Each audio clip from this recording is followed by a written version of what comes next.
Hola, ¿qué tal? Son las 10:30 de la mañana, el día 2 de mayo 2020. Vamos a comenzar con nuestra clase de geografía para el curso Comipems. Vamos a dar solamente 2 minutitos más, 3 minutitos, para que se conecten los chicos. Vamos a ver si tenemos alguna respuesta por parte de ellos. Si no, vamos a realizar la clase como si estuvieran conectados y subiré este video a la plataforma de Edu.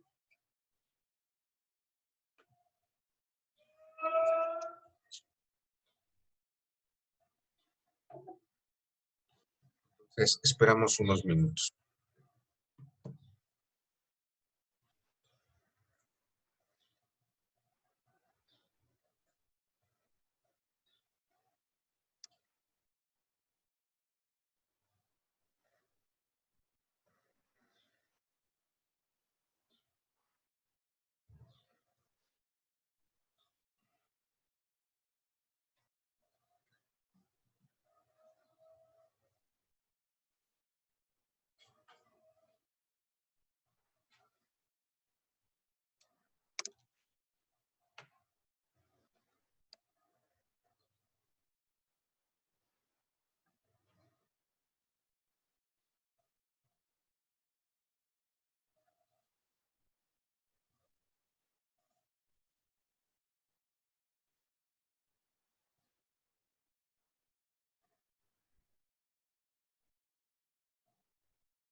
Hola Vic, hola Vic, ¿cómo estás? Buen día.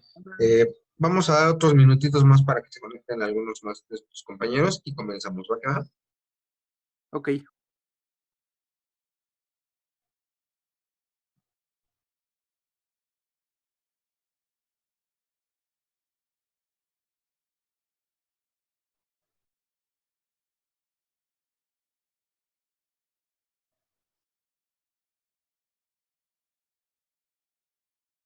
¿Cómo has estado, Vic?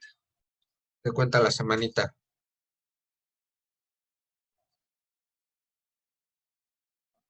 pues más o menos.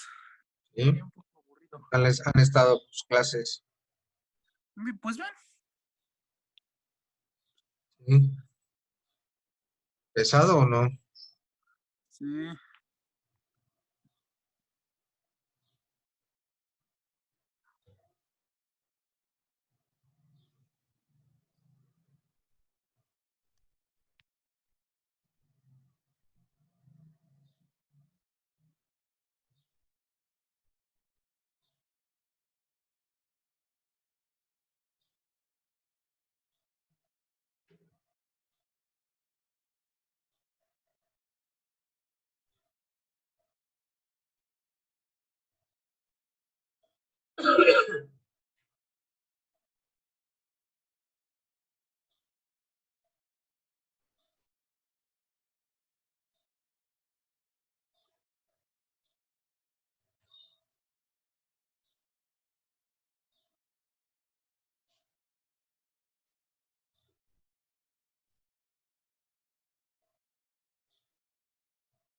Bien, pues vamos a comenzar, Vic. Te voy a compartir pantalla, igual que la semana pasada.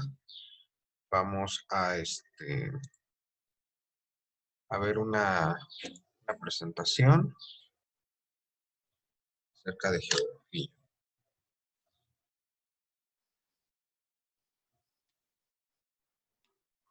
Bien, ya puedes ver la presentación, ¿verdad, Vic? Sí, sí. Excelente. Pues vamos a comenzar con nuestra clase. Hoy vamos a seguir con la clase de geografía, Vic. En específico, vamos a ver geografía física o geografía natural, ¿no? Para que la próxima clase ya veamos lo que es geografía humana y económica. ¿Va que va? Eh, vamos a ver esta primera diapositiva. Son los temas que vamos a estar viendo. Y bueno, el primero de nuestros temas es movimiento de rotación y traslación de la Tierra. Creo que aquí no tenemos mayor problema, es un tema muy facilito. La Tierra va a realizar dos movimientos mientras se encuentra suspendida en el espacio, ¿no? El de rotación, que es el movimiento que da sobre su eje, lo tenemos aquí, y este movimiento dura 23 horas y 56 minutos. ¿De qué nos va a servir este movimiento? O más bien, ¿cómo lo podemos observar? Muy fácil, es el movimiento por el cual tenemos el día y la noche. Al estar girando, la luz del sol va dando en la superficie terrestre y del otro lado se va ocultando por este movimiento de rotación, es decir, de giro, ¿vale? La Tierra está girando sobre su eje. Y a estos 23 horas, 56 segundos, 56 minutos, me equivoqué aquí en la diapositiva, y 4 segundos, se denomina día sideral, ¿va que va? Y el día normal, digamos, son las 24 horas que nosotros tenemos. Bien, el segundo movimiento va a ser el movimiento de traslación, que es el movimiento que va haciendo la Tierra alrededor del Sol, ¿sale? Lo tenemos aquí en esta imagen. Y este movimiento nos va a determinar, por ejemplo, las estaciones y nos va a determinar también el tiempo que dura un año. En este caso, dura 365 días y 6 horas. ¿Tú sabes qué se hacen con esas 6 horas restantes del año, No. ¿no? Ok, se van acumulando y cada 4 años vamos a juntar 24 horas más, ¿no? Si juntamos las 6 horas de este año más las 6 horas del otro año, tenemos 12 horas, más las 6 horas del tercer año, tenemos ya 18, más 6 horas de un cuarto año, tenemos 24 horas, es decir, todo un... Ah, el año bisiesto. Exactamente. Este año fue un año bisiesto. Este año es un año bisiesto, así que a este año se le agregó ese día extra que vamos eliminando de estas 6 horas. ¿Para qué va? Ok. Bien. Nuestro siguiente tema tiene que ver con la tectónica de placas. La tectónica de placas es esta cuestión de que la Tierra está dividida en pedazos de tierra que parecieran como flotar sobre el interior líquido del planeta, ¿sale? El movimiento de estas placas, que podemos ver aquí en el mapa, todas estas líneas que tenemos aquí, son pedazos de tierra que se están moviendo constantemente. Algunas están encontrando, por ejemplo, lo vamos a tener en esta parte de aquí de la India. Esta parte aquí donde se están encontrando la placa euroasiática con esta placa, ¿tienes alguna idea de qué está sucediendo aquí? Porque están encontrando de esta manera, están chocando. ¿Tienes alguna idea qué pasa aquí Mm, en esta zona? no. ¿No? Va a pasar es esto, mira. Ve mis manos, imagínate que esta es la placa euroasiática y esta es no me acuerdo cómo se llama esa placa y aquí no sabe muy bien, y están chocando. Se empiezan a levantar y entonces creamos montañas y tenemos ahí la cordillera del Himalaya, por ejemplo. En Oh, esta ya. zona, acá también, tenemos aquí la cordillera de los Andes y pasa exactamente lo mismo. Esta placa choca contra esta placa y se empiezan a levantar. Pero ¿qué pasa cuando las placas en lugar de levantarse se encuentran y hacen esto? Que a eso se le llama subducción. Y a eso lo vamos a ver, por ejemplo, en esta zona, la placa de Norteamérica con la placa de Cocos, que es esta chiquita. Si te fijas, aquí está nuestro país. ¿Qué va a pasar con estas placas? En general, pueden hacer esto, pueden irse hacia adentro las dos, o pueden una encima de la otra, que es lo que está pasando generalmente en la mayoría de las placas. Aquí vamos a tener placas de mucha sismicidad, ¿no? Este movimiento de placas y este encontronamiento de grandes pedazos de tierra puede producir montañas, puede producir grandes abismos, por ejemplo, en el océano, pero también va a producir terremotos y en muchos de los casos va a producir también lo que son los volcanes, las erupciones volcánicas. Es por esto que esta zona es denominada el cinturón de fuego. Toda esta parte que va aquí lo voy a ir señalando, así, va a bajar, va a bajar, va a bajar. Si te fijas, es una gran placa o pedazos de placas muy, muy grande. Y esto va, Mm, esta parte de aquí, conecta aquí, y tenemos toda esta, todo, prácticamente todo el Océano Pacífico está envuelto en una gran placa. Esto se llama cinturón de fuego. Y ah, es donde tenemos los terremotos más fuertes del mundo y además también tenemos los volcanes más activos, ¿no? Tenemos, por ejemplo, esta zona, la zona de Chile, la zona de Perú, pues sí, Chile y Perú, son uno de los terremotos más fuertes. Es más, el terremoto más fuerte registrado a nivel mundial se localizó en la zona de Chile. Pero en también en ese Chile. cinturón de fuego tenemos Japón, que también tiembla muchísimo. Tenemos la zona de Nueva Zelanda y obviamente tenemos la zona de México y en específico la zona de la falla de San Andrés, que también ha registrado los sismos más terribles de, el planeta. Los dos sismos más terribles han sido el de uno en Chile y el otro acá en Alaska. ¿Vale? El vulcanismo decimos, o los volcanes, son el resultado de este encontramiento de las placas, pero también van a ser resultados de la necesidad de liberar gas y de liberar presión y calor desde el centro de la Tierra. ¿Vale? Van a existir diferentes tipos de volcanes. En específico, tenemos cuatro tipos, ¿vale? El hawaiano o de tipo escudo, que van a ser estos volcanes, sobre todo que se encuentran en la zona de Hawái, donde la lava es tan viscosa que, o más bien es tan líquida, que no va a explotar, no se va a acumular, sino que va a fluir literal como si fuera agua, y entonces se llaman de escudo porque son planos, no son montañas como las que generalmente conocemos, ¿no? Cuando nosotros pensamos en un volcán solemos pensar en montañas. ¿No? En el caso de los hawaianos o volcanes de escudo, son volcanes que están fluyendo constantemente y están prácticamente a nivel del suelo.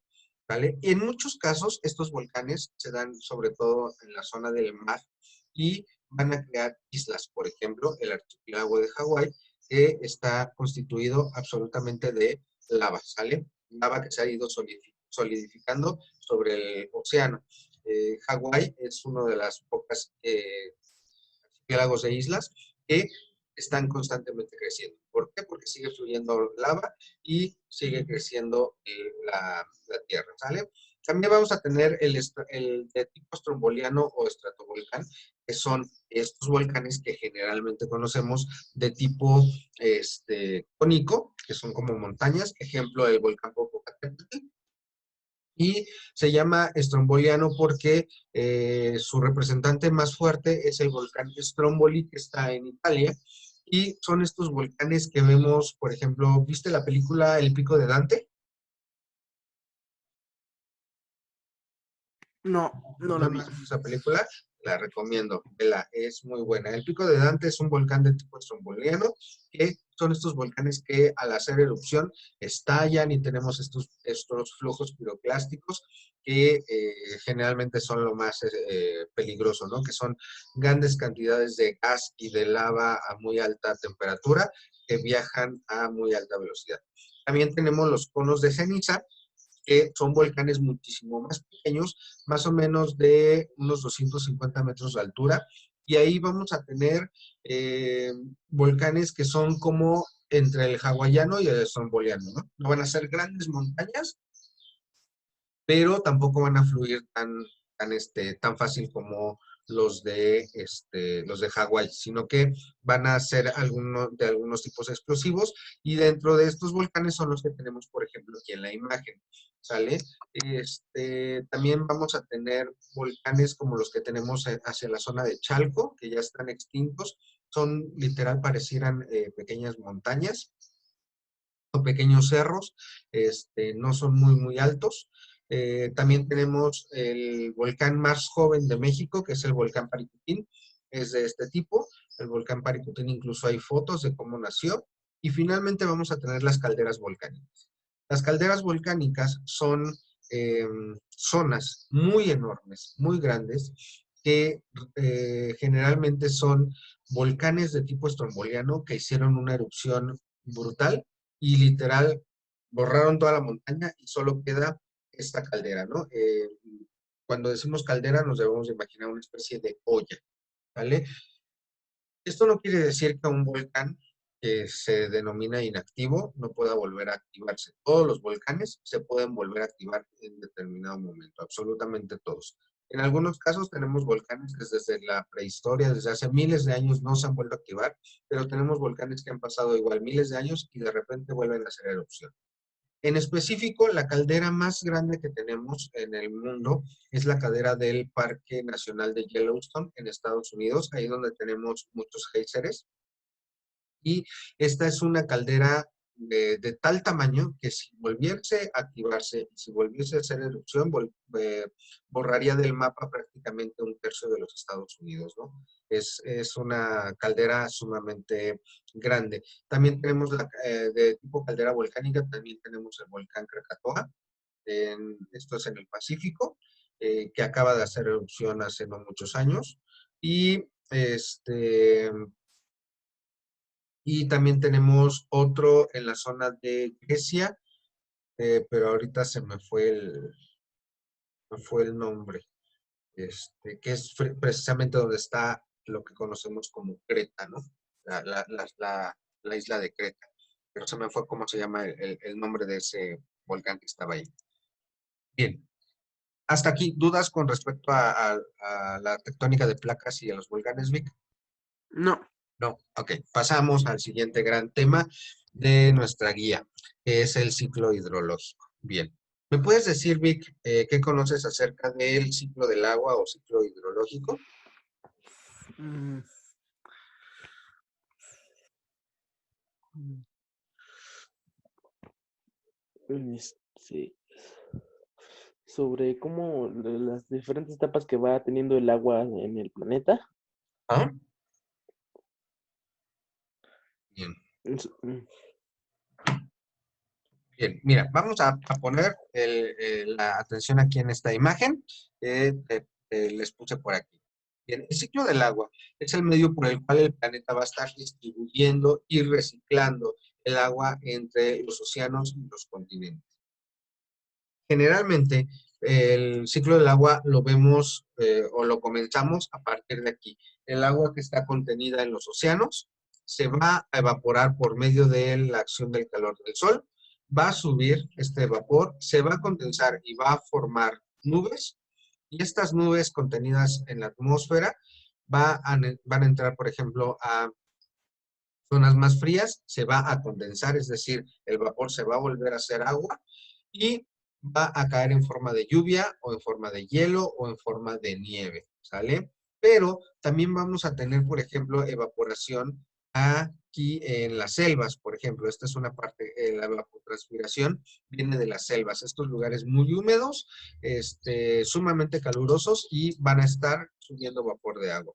También vamos a tener vapor de agua en la atmósfera por medio de la sublimación, es decir, pasar del estado de sólido del agua, que es el hielo o la nieve que se encuentra en las montañas, y por medio de un fenómeno físico se van a convertir en vapor de agua de inmediato. No van a pasar por el líquido para pasar al gaseoso, ¿vale? Esto lo podemos ver, por ejemplo, no sé si has visto alguna película donde, o algún documental donde salga una montaña muy alta y de repente se ve cómo en la punta de la montaña, de la zona más fría, comienza a subir una pequeña nubecita hacia el cielo, ¿no? Eso es la Sí. sublimación. Bien, una vez que el agua cae en forma de hielo, o en forma de nieve o en forma de lluvia, va a dar, eh, va a dar paso a lo que serían los escurrimientos, en uno de los casos, que van a ser estos ríos que van a bajar, por ejemplo, de las montañas del derretimiento de la nieve o que van a bajar de las montañas por acción de esta agua que comienza a caer en ellas, ¿no? Y van a formar un arroyo, van a formar ríos al irse uniendo. Pero también va a haber filtraciones hacia el subsuelo. Estas filtraciones van a ser, por ejemplo, todos estos mantos freáticos, es decir, agua que está dentro del planeta bajo la Tierra y se encuentra almacenada en grandes huecos, pero también vamos a tener manantiales que por medio de la filtración van a ir siguiendo canalitos, canalitos y van a salir en otro lugar. Y también el escurrimiento de agua en los ríos y también estos ríos subterráneos van a dar paso a lagos, a lagunas, en el caso ya de la intervención humana, a presas, en fin, toda el agua que se encuentra dentro de la superficie y otro tanto va a regresar a los océanos. Este ciclo pareciera que solamente se refiere al agua, pero también va a influir muchísimo, uno, en el clima y dos, en los ecosistemas. Si nosotros alteramos por medio de la contaminación el clima, por ejemplo, de un lugar, vamos a hacer que este clima se vuelva más seco. Si nosotros deforestamos una selva o un bosque, lo vamos a hacer seco y ahí el ciclo del agua se va a ver alterado y vamos a tener grandes sequías o lluvia en abundancia donde antes no llovía tanto tiempo o tanta agua, ¿sale? Esto es importante que lo conozcamos, cómo va el ciclo del agua. ¿Dudas sobre el ciclo del agua? ¿No? No, no. Ok. Seguimos con nuestro siguiente tema, que son las capas de la atmósfera, ¿sale? Decíamos que la atmósfera, para empezar, es la capa de gases que envuelve la Tierra, la va a proteger en diversos sentidos y va a estar compuesta principalmente por nitrógeno en un 78%, oxígeno en un 25%, argón en un 0.93% y el resto de los gases que sobran o el resto del espacio que sobra va a ser compuesto por dióxido de carbono, por ozono, por vapor de agua y por partículas suspendidas. Permíteme un poquito.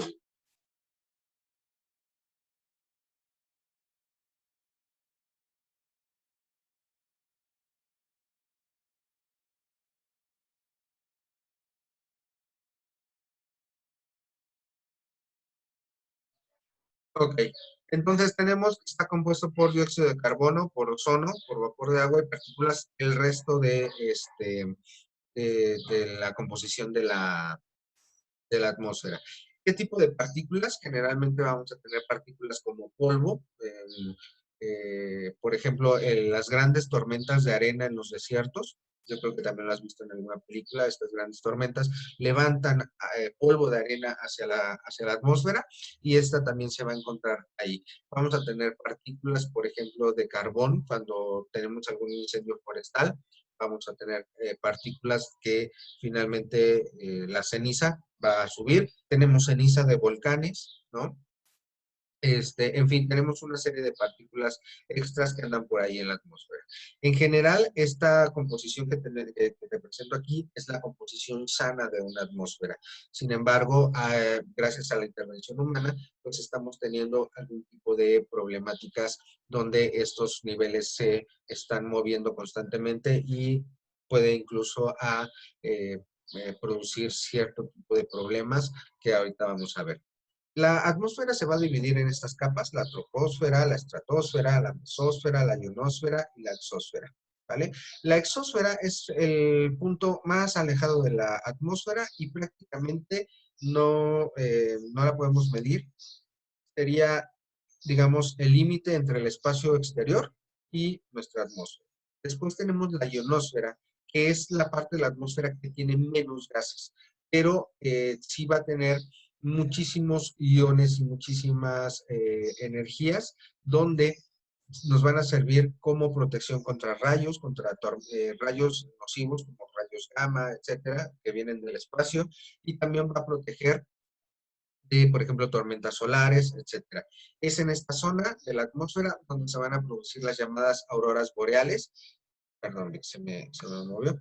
Las llamadas auroras boreales que tenemos aquí en la imagen son estos grandes luces que se ven en el cielo, sobre todo en las zonas del norte, y que no son otra cosa más que la reacción o la fricción entre partículas ionizadas, es decir, sobre partículas cargadas de energía, que, no, que van a brillar, digamos, en el cielo. Y de ahí en fuera, la mesosfera ya es un lugar muchísimo más cargado de gases y va a ser esta parte precisamente donde lo vemos aquí, los meteoros, los meteoritos se van a comenzar a incendiar. ¿Por qué? Precisamente porque ya entran a una zona densa de gas y la fricción entre ese gas y la velocidad que traen los van a incendiar.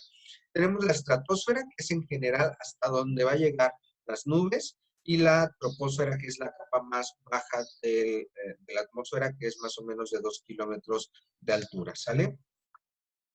Bien.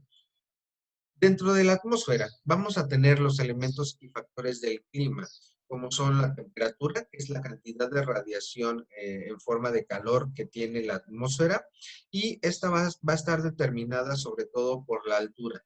¿Tienes alguna idea por qué en las montañas hace más frío y en las zonas del mar hace más calor si las montañas están más cerca del sol? ¿Tienes alguna idea por qué esta incongruencia? Mm, no, será por la atmósfera, ¿no? O no sé. Sí, tiene mucho que ver la atmósfera. Y te voy a explicar por qué en las montañas hace más frío que en las partes de la playa que en teoría están más alejadas del sol. Es relativamente fácil. Vamos a regresar a la diapositiva anterior y vamos a imaginar que estos meteoros que vemos aquí que se están incendiando no son meteoros, sino son rayos del sol.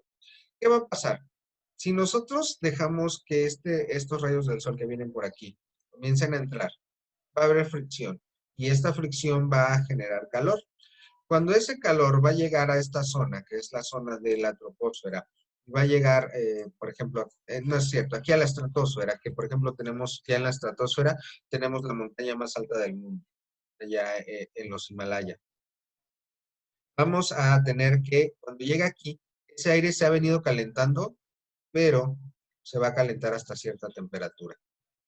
Y esos rayos solares siguen bajando, ¿qué van a seguir haciendo? Van a seguir friccionando, friccionando hasta llegar al mar y entonces va a calentar mucho más la atmósfera. Básicamente es como cuando tenemos frío y hacemos esto. Si hacemos esto poco, si lo frotamos poco, vamos a sentir pues algo de calor, pero no va a aliviarnos. Pero si hacemos esto muy rápido, vamos a empezar a ver que, y por mucho más tiempo, se van a calentar nuestras manos, ¿no? Entonces, es por eso que las montañas, como la radiación solar, tiene mucho menos tiempo de estar vibrando dentro de los gases, no está tan caliente. En cambio, cuando llegó al mar, tiene mucho más tiempo para estar vibrando, se está moviendo mucho más y es lo que está generando calor. ¿Para qué va? O temperatura. También dentro de la atmósfera vamos a tener las precipitaciones, es decir, la cantidad de lluvia, que esta va a estar determinada por la cantidad de humedad, es decir, la cantidad de agua que vamos a tener en la atmósfera. Vamos a tener también el viento, y el viento es muy importante saber que está determinado por la rotación de la Tierra, ¿sale? La rotación de la Tierra está generando el viento. El movimiento de estas grandes masas de tierra, pero también el movimiento de estas grandes masas de agua que hay en el océano, van a hacer que el aire se mueva. Literal, lo van a estar empujando al estar girando, ¿sale? La presión atmosférica, que es la cantidad de aire o el peso del aire que está ejerciéndose sobre cierta zona. La evaporación del agua y la nubosidad van a ser los elementos y factores que van a determinar el clima de cualquier parte del mundo. ¿Dudas hasta aquí, Vic? No, No. Ok. Bien, hablando de clima, vamos entonces a ver la distribución de los climas en el mundo. Te puse aquí un mapita donde están absolutamente todos los tipos de clima que hay en el mundo. Estos tipos de clima están determinados en una escala, que es la escala Copenhagen, y ha estado funcionando o funcionó desde 1980 hasta el 2016 de esta manera. Ya ahorita el clima ha variado, ya para el 2020 nuestros climas están variando por el calentamiento global. Zonas que antes eran templadas se han vuelto tropicales, etcétera. ¿Vale? En general, vamos a tener solamente 3 tipos de clima y lo vamos a distribuir por medio de las latitudes. ¿Te acuerdas lo que habíamos visto del Ecuador, los trópicos, etcétera, ¿no? Y los vamos a ver de esta manera. Vamos a tener los climas cálidos que van a ir del Ecuador, que es esta línea que está aquí, hasta más o menos estas dos líneas que tenemos aquí, que es el trópico de Cáncer y el trópico de Capricornio. Todo lo que esté dentro de ok, estos dos cuadros va a ser cálido, ¿no? ok. Luego, el siguiente cuadrito, el tercer cuadrito, tanto arriba como abajo, vamos a tener los climas templados y finalmente hacia abajo, últimos, el cuarto cuadrito, van a ser los climas polares. ¿sale? Que son los que vamos a tener muy al norte o muy al sur de nuestro planeta. Pero los científicos se dieron cuenta que era bastante vago, ¿no? Porque a pesar, por ejemplo, de que el clima tropical tendría que haber cabido en todo México, resulta que hay variaciones. Si te fijas, aquí en la imagen, aquí en la zona de México, tenemos varios colores que podemos encontrar aquí, ¿no? E igualmente pasa en esta zona, mire, por ejemplo, ¿no? Tenemos esta zona de los trópicos. Aquí tenemos por lo menos 3 climas muy diferentes. Y esto es en África, pero una vez que llegamos a Asia, volvemos a tener climas diferentes, ¿no?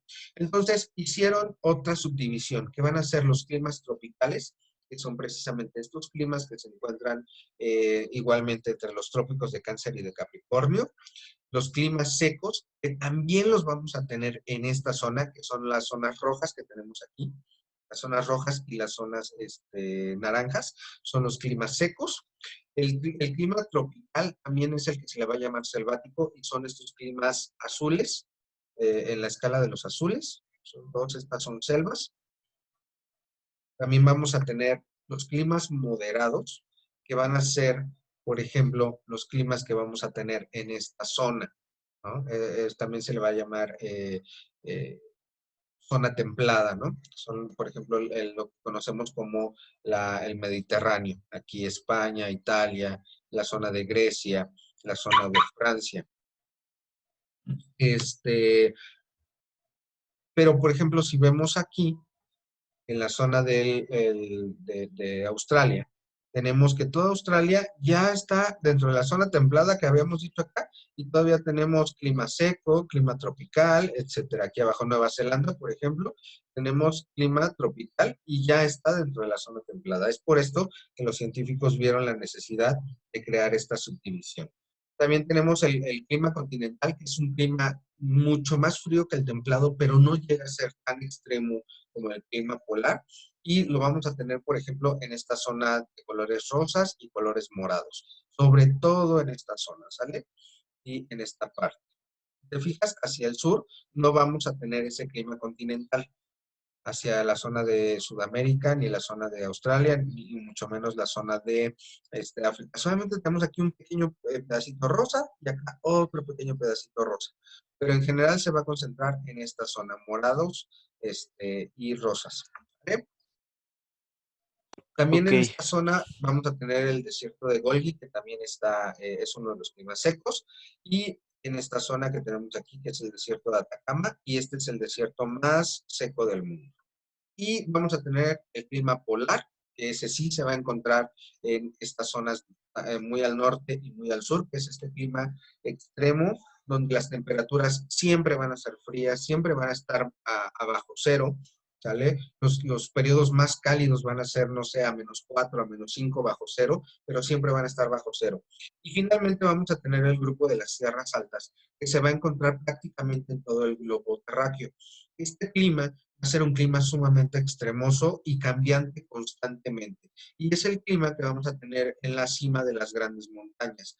Por ejemplo, en México tenemos clima de tierras altas en la zona del volcán Popocatépetl y el volcán Iztaccíhuatl.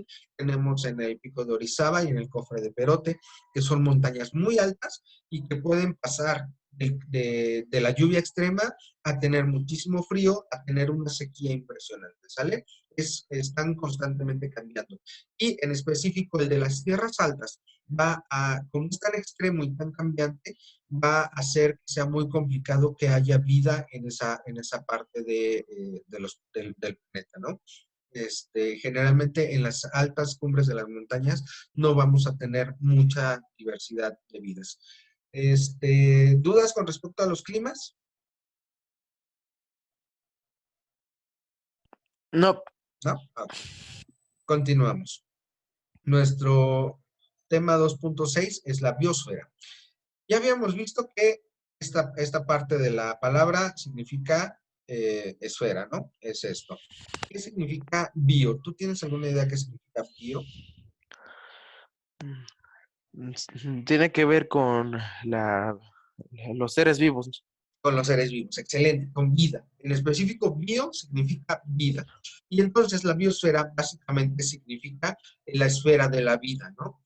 Y esta esfera de la vida va a estar constituida por tres grandes factores, que va a ser la capa de agua, la capa de agua de la Tierra, ya sea la capa de agua de los océanos, pero también la capa de agua de los lagos. Por ejemplo, aquí tenemos grandes lagos en la zona de África, acá el mar Caspio, el mar Negro, son zonas son lagos muy grandes, esto también va a determinar esa agua, pero también los ríos, aquí tenemos el río Nilo, mira, se alcanza a notar el río Nilo, ¿vale? El río Éufrates aquí, este, los ríos, las lagunas, los lagos. También vamos a tener, este, también vamos a tener la parte de la atmósfera, que es esta parte de la troposfera que habíamos visto, y finalmente de la litosfera, que es los continentes. La parte dura. Litosfera significa la esfera de la tierra o la esfera de la piedra. Lito es piedra, ¿sale? Y esta capa sumamente delgada de la Tierra va a tener un tamaño aproximado de unos 10 kilómetros de altura hasta el fondo del océano, ¿vale? El fondo del océano sería más o menos la fosa de las Marianas, que tiene aproximadamente 8 kilómetros de profundidad, y esos serían los límites de la biosfera. Y entonces dice aquí abajo, en la biosfera la vida depende de la energía del sol y de la circulación del calor y los nutrientes esenciales. ¿Va, David? Cambiamos nuestra diapositiva y pasamos al siguiente gran tema. Dentro de la biosfera vamos a tener lo que se va a conocer como biodiversidad.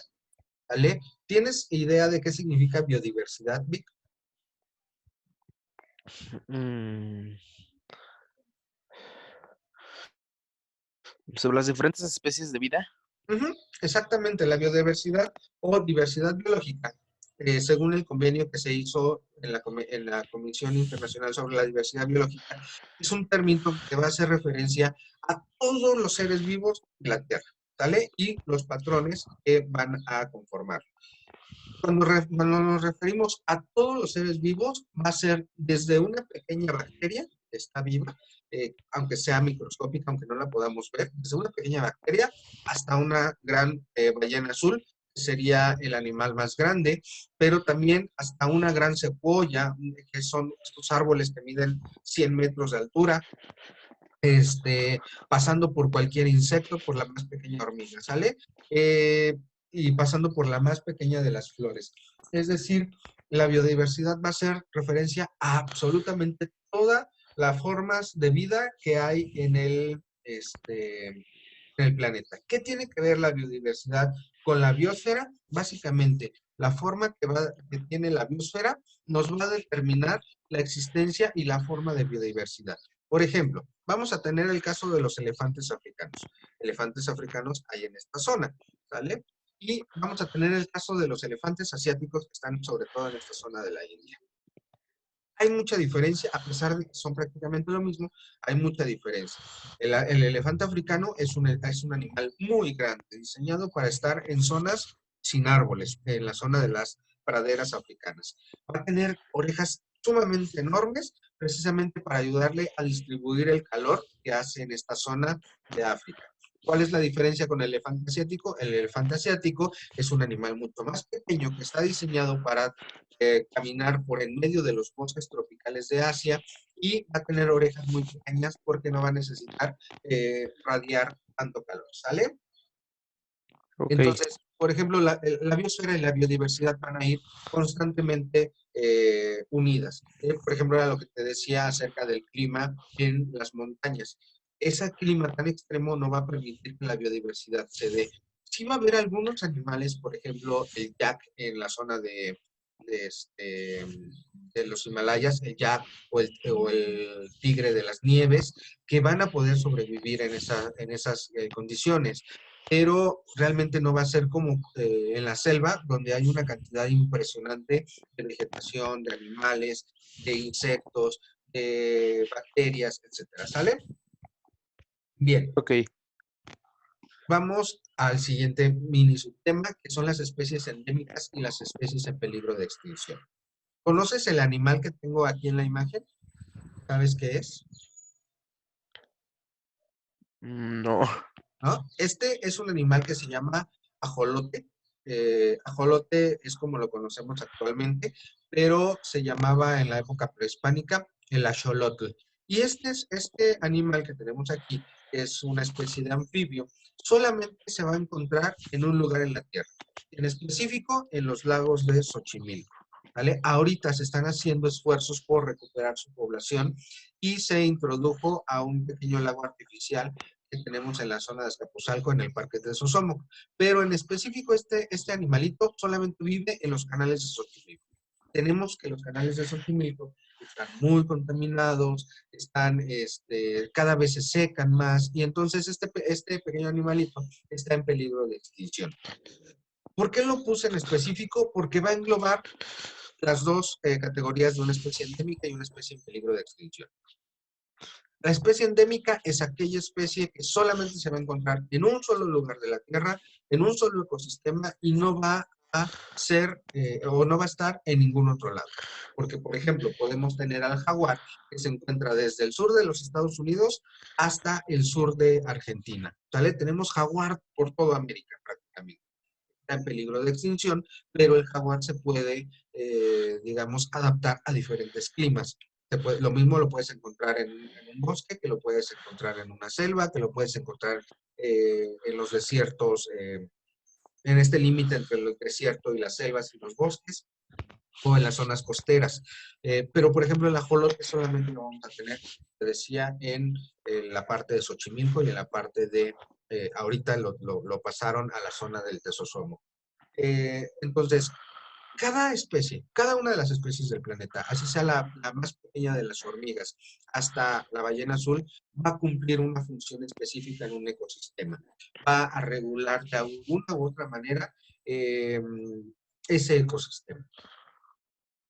Y si nosotros, por acción del ser humano, alteramos ese ecosistema, este pequeño animalito, por ejemplo, está en peligro de desaparecer, pero también va a desaparecer tal vez algunos peces que se alimenten de sus desechos, tal vez va a desaparecer algún tipo de planta que también crezca en Xochimilco, etcétera. Y si esa planta desaparece, pues también va a desaparecer aquel conejito que se alimenta de esa planta, ¿no? O sea, todo es una gran maquinaria que está unida. Y si nosotros quitamos al ajolote de ese ecosistema, podemos matar un ecosistema, literal.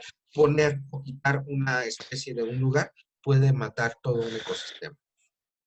Ojo, hay especies que se extinguen absolutamente todos los días. Todos los días perdemos una parte de la biodiversidad, pero así como hay especies que se extinguen todos los días, hay otras especies nuevas que están naciendo todos los días y entonces ese equilibrio se está manteniendo. El problema viene cuando las especies están en peligro por la acción de los seres humanos. ¿Va? Entonces, es importante que preservemos cada una de las especies de plantas, de insectos, de animales, de anfibios, de reptiles. Todo, absolutamente todo, es útil dentro de los ecosistemas y ahorita vamos a ver por qué es importante preservar esos ecosistemas. Vamos a pasar al octavo tema de esta unidad y vamos a tener los recursos naturales. Dice aquí que los recursos naturales son los elementos de la naturaleza que nos ayudan y contribuyen al bienestar y desarrollo de los seres vivos, todos los seres vivos. Pero en específico los vamos a dotar, siempre el hombre los va a ver desde su punto de vista, y van a ser los elementos que permitan al hombre sobrevivir en el planeta, modificar su entorno para sobrevivir en el planeta y entonces contribuir al bienestar y desarrollo del ser humano. También hay otra definición que sería todo aquel elemento material o energético que ya está, que ya existe y que nos ayuda para cubrir necesidades como ropa, como vivienda, pero también actividades económicas como cuestiones como artículos de consumo, desde un celular o la computadora en la que estamos tomando clases, nuestra ropa, nuestra comida, ¿sale? Y estos recursos naturales se van a dividir en tres partes. Los recursos no renovables, como por ejemplo el petróleo, el gas, el agua, a los parcialmente renovables, como son el agua, la madera, también a los renovables, que esos no se van a acabar, viento, energía solar. ¿Cuál es la diferencia? Los no renovables, si nosotros los consumimos y los quemamos absolutamente todos, ya no los volvemos a tener. No solo ya no los volvemos a tener dentro de la naturaleza, también va a pasar que en general son elementos que si nosotros los quemamos, si nosotros los consumimos en grandes cantidades, van a contaminar el planeta de una forma impresionante. En específico, vamos a tener, aquí tenemos la imagen, el carbón, el gas natural, el petróleo y la energía nuclear. Son energías que no podemos renovar, pero que además van a contaminar. Las parcialmente renovables, por ejemplo, el agua, la madera, van a ser recursos que si nosotros las explotamos, las podemos desaparecer, pero que si nosotros mantenemos cierto equilibrio, estas se empiezan a renovar. Por ejemplo, la madera. Si nosotros nos dedicamos a consumir madera, vamos a destruir bosques enteros. Pero si llevamos un equilibrio entre el consumir esa madera y sembrar nuevos árboles o encontrar nuevas tierras para sembrarlos, vamos a tener que dentro de algunos años esa madera que sembramos ya en forma de árboles, la vamos a poder reutilizar ya para volver a hacer otra vez muebles o cualquier cuestión que necesitamos de madera. Y finalmente tenemos las renovables, que son las que siempre van a estar ahí. Decíamos, a pesar de que el aire esté contaminado, vamos a tener viento porque el movimiento del viento no se determina por la cantidad de contaminación, sino por la rotación de la Tierra, ¿no? Entonces, podemos utilizar la energía que está generando ese viento, toda esa energía por medio de estos grandes ventiladores que tenemos aquí en la imagen y podemos ocuparlo para producir energía. Pero también podemos ocuparlo para sacar agua, por ejemplo, de los mantos freáticos, ¿no? No sé si has visto estas películas del oeste, donde hay una gran torre, en medio hay un tubo y hasta arriba hay una veleta que está girando. Esta era una forma de sacar agua en el viejo oeste cuando no teníamos electricidad, ¿no? También tenemos la energía solar. Tenemos sol prácticamente en México, tenemos una gran ventaja porque estamos en los trópicos y entonces tenemos sol prácticamente todo el año y podemos utilizar esa energía solar, por ejemplo, para hacer electricidad. Pero ahorita en México está muy de moda utilizar la energía solar para algo en específico. Casi en todas las calles vas a encontrar algo, en casi todas las casas. ¿Qué es VIC? ¿Qué es lo que estamos haciendo en México con esta energía solar? Mm, Yo casi estoy seguro que si te subes a tu azotea, vas a poder ver en algún lado algo que estamos haciendo los mexicanos con la energía solar. Estamos ahorrando gas. ¿Qué crees que sea? ¿Te das? ¿Te rindes? Ahorrando así como que las fuentes de energía como lo son la electricidad y así. Ahorita ya estamos utilizando la energía solar para la electricidad, pero generalmente, por ejemplo, en nuestras colonias, vamos ya a encontrar calentadores solares, ¿no? La luz solar no solo nos va a dar energía eléctrica, también en general nos va a dar energía en forma de calor y la podemos utilizar para evitar quemar gas natural o quemar carbón o quemar madera, ¿sale? Y también tenemos la energía hídrica, que es esta energía que se produce por medio de los ríos se están moviendo y también podemos utilizar la energía de esos ríos que se están moviendo. El mar, ahorita se están haciendo experimentos para obtener energía eléctrica por medio de las olas. Y, por ejemplo, en esta energía hídrica vamos a tener los antiguos molinos que tenemos también en esas películas de época, donde está el molino junto al río y el movimiento del agua está moviendo unas aspas y estas aspas están moviendo a su vez la piedra con la que se va a moler la harina del trigo, ¿vale? Esto nos va a llevar a el desarrollo sustentable, que no es otra cosa más que la forma en que los seres humanos deberíamos explotar los recursos naturales de nuestro planeta, nuestras fuentes de energía, para nuestro bienestar, obviamente, para seguir viviendo con el nivel de vida que tenemos, pero siempre pensando en el planeta que se le va a dejar a futuras generaciones. La ONU va a crear el Acuerdo 2030, que van a ser 17 puntos que van a ayudar a, uno, limpiar el planeta y dos, continuar con una forma sustentable de vida. Dice la ONU que si nosotros logramos en el 2030 tener cubiertos estos 17 objetivos, vamos a tener un futuro asegurado para nuestras próximas generaciones. En este caso, por ejemplo, para las generaciones que serían tus hijos, ¿no? O los hijos de tus compañeros. Y los objetivos que proponen lograr la ONU van a ser, uno, el fin de la pobreza; dos, eliminar el hambre en el mundo; tres, llevar salud o sistemas de salud a todo el mundo; cuatro, brindar educación absolutamente a todos los habitantes de la Tierra; cinco, tener una igualdad de género; seis, tener agua limpia y poder tener un sistema de salud y de saneamiento por medio de esta agua; siete, energía que sea muy barata y que además no contamine, por ejemplo, la energía solar y la energía eólica; ocho, tener un trabajo decente y que todos los países alcancen un crecimiento económico sin que ninguno se sobreponga a otro y que además este crecimiento económico tenga que ver con todo lo que habíamos visto anteriormente. Nueve, tener una industria con innovación y con nuevas infraestructuras. 10, reducir las desigualdades, lo que te decía de que todos los países crezcan al mismo ritmo y que todos los seres humanos tengan todas estas partes. 11, ciudades y comunidades que sean sostenibles, que no contaminen, que se puedan automantener y se puedan autorregular. 12, producción y consumo responsable, es decir, no producir en demasía y además no consumir en demasía, sobre todo no consumir en demasía, no ver que todo lo que sale en televisión lo tengamos que tener en nuestra casa. 13, hacer acciones con respecto al clima. 14, esto es muy importante, limpiar los mares para proteger la vida submarina, limpiar los mares, pero también evitar la sobrepesca, tratar de recuperar algunas especies, por ejemplo, la vaquita marina, por ejemplo, las ballenas, etcétera. 15, tener también lo mismo que se hace con la vida submarina, tener ecosistemas terrestres sanos.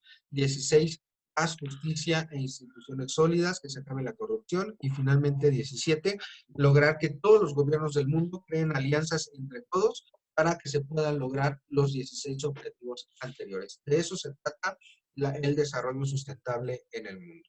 ¿Vale? Esto nos va a permitir pasar a nuestro siguiente tema, que sería evitar el deterioro y proteger nuestro planeta. Yo creo que te has dado cuenta, cuando tú llegaste a una casa nueva o cuando tú has llegado a una casa nueva, todo está bonito, todo está limpio, todo está en perfecto orden, todas las tuberías funcionan, todos los focos prenden. Pero con el tiempo, esas casas se van deteriorando, se va a fundir un foco, a lo mejor una cañería se va a tapar, a lo mejor ya se raspó un pedazo de la pared. ¿Qué hacemos nosotros cuando eso pasa? Lo arreglamos de inmediato, ¿no? Vamos y Ajá. cambiamos ese foco, destapamos esa cañería, limpiamos el piso, todos los días limpiamos nuestro piso para mantener un hogar limpio, limpiamos nuestra estufa, nuestra mesa. Pues lo mismo tenemos que hacer con nuestro planeta. Tenemos que evitar el deterioro de nuestro planeta y sobre todo cuidarlo, estarlo renovando y conservarlo. Esta pandemia por la cual estamos estudiando en línea nos está permitiendo que el planeta literal esté tomando un respiro. Hay zonas, por ejemplo en Acapulco, que se ha vuelto a ver la acción de las algas microscópicas que generan luz por su movimiento, la bioluminiscencia. Tenemos algas en Acapulco que están haciendo eso, que tenían años que no veíamos que pasara, ¿no? En Venecia el agua se ha limpiado por completo. En fin, el planeta se está renovando y de nosotros depende protegerlo ahora. Una vez que termine la contingencia, no se trata de gastárnoslo, ¿no? Sino conservarlo como lo estamos haciendo en estos momentos. Y finalmente, nuestro último tema tiene que ver con las políticas públicas y la educación ambiental. Las políticas públicas van a estar enfocadas ahora a cuidar nuestro medio ambiente, a cuidar nuestros recursos semirrenovables y a tratar de evitar dentro de lo posible el uso de energías como el petróleo, etcétera, para que ya no sigamos contaminando más el planeta. Y se van a generar lo que se llaman las ecotecnias. Las ecotecnias es buscar producir productos de primera necesidad o productos que se refieran al bienestar, pero siempre buscando que no contaminemos. Cuando los celulares salieron, allá cuando yo tenía más o menos tu edad, nosotros Se descomponía y lo tirábamos, lo desechábamos. Ahora, tu generación lo que hace generalmente es reciclarlo, ¿no? O en teoría eso es lo que se está proponiendo, que se reciclen los celulares para que las baterías, para que los componentes no vayan a dar a la tierra y se siga contaminando, ¿no? Sino que se reciclen y se vuelvan a crear nuevos equipos. Eso es una ecotecnia. Por ejemplo, el reciclado de aluminio para crear nuevas cosas de aluminio, esa es una ecotecnia. Y tenemos ecotecnias muy importantes, como es el ecoturismo. En México, México es un gran productor de ecoturismo. Tenemos tanta belleza en México que sería imposible no dejar de verlo, ¿no? Y el ecoturismo está enfocado a conocer, primero, a conocer la belleza natural de nuestro entorno, las bellezas naturales que tenemos, pero sobre todo, en específico, el fin último del ecoturismo es crear conciencia. Decirle al ser humano, mira, te invito, por ejemplo, aquí está la montaña, te invito a esta montaña, ve qué hermoso es. Vas a poder observar por medio de estos binoculares a estos venados que están acá al fondo. Vas a poder observar estas aves, vas a poder disfrutar de un río limpio, pero siempre y cuando seamos desarrollo sustentable. Y entonces es lo que busca el ecoturismo, generar conciencia en la conservación de los ecosistemas. ¿Sale, Vic? ¿Dudas con respecto a esta clase que tuvimos el día de hoy, Vic? No. ¿No? Ok. Te voy a pedir, por favor, que como tarea me hagas esta reflexión y la pongas abajo. Voy a subir el video de esta clase y abajo me pones tu respuesta a estas dos preguntas. ¿Qué puedes hacer tú por el planeta? Y dos, ¿qué acciones ya estás implementando? O sea, ¿qué puedes hacer tú? Es decir, que tú generes, que digas, yo puedo generar estas acciones, pero a lo mejor tú ya estás haciendo algo y entonces me pones ahí, ¿qué acciones ya estás implementando? A lo mejor en tu casa ya se recicla, ya se separa la basura, se gasta menos agua, etcétera, ¿no? Eso lo pones por ahí. Y luego la otra que te quería decir, Vic, se nos está viniendo el tiempo encima y por medio de estas aplicaciones es más complicado el que yo les dé los temas. Y todavía nos faltan muchos temas que ver. Nos falta toda historia, nos falta toda historia de México, nos falta civismo, nos falta parte de español. Entonces, lo que voy a hacer va a ser estar creando videos y los voy a estar subiendo, espero por lo menos subir 2 a la semana y de todos modos nos seguimos viendo el día sábado para resolver dudas acerca de esos videos. Así que te voy a pedir, por favor, si tú me puedes comunicar con tus compañeros, yo les voy a mandar el mensaje por Edmodo, pero si tú te puedes comunicar con tus compañeros, que los pongas sobre aviso, que voy a estar subiendo videos cada semana con los temas que nos van faltando, ¿va? Para que ustedes lleguen al examen de MIPEMS perfectamente preparados, ¿va? ¿Dudas? Ok. No. ¿No? Ok. Entonces, pues con eso terminamos nuestra clase de hoy, Víctor. Te agradezco que te hayas conectado nuevamente este sábado. Realmente agradezco tu disponibilidad de conectarte a cada clase. Espero verte el próximo sábado y que pases un excelente fin de semana. Descansa. Gracias. Nos vemos, Vic. Igualmente. Cuídate.